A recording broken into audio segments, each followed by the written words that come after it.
Everybody tells you, build wealth, but don't spend money. Build wealth. You have to spend money to make money. Build wealth, but don't use those credit cards. They're bad for you. It's all about understanding what you have to do with what you have. If you have credit cards, they're a good thing. Just don't let them get out of control. Nobody told you that as a kid. Most people, when you get a credit card, you're like, man, I've been wanting that car for a while. I wanted to buy that toy. I wanted to buy the PlayStation. I wanted to buy the new 65-inch TV. That's what they think credit cards are for. No, that's not, especially if you want to buy wealth. Your credit card is there. You got an emergency. It takes care of it.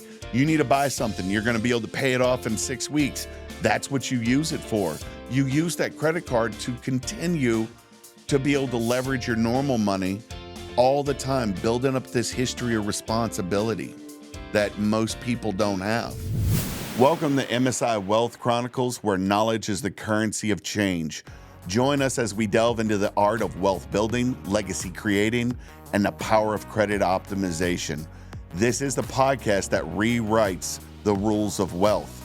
Subscribe now, and together, let's make the American dream a reality, building legacies one episode at a time.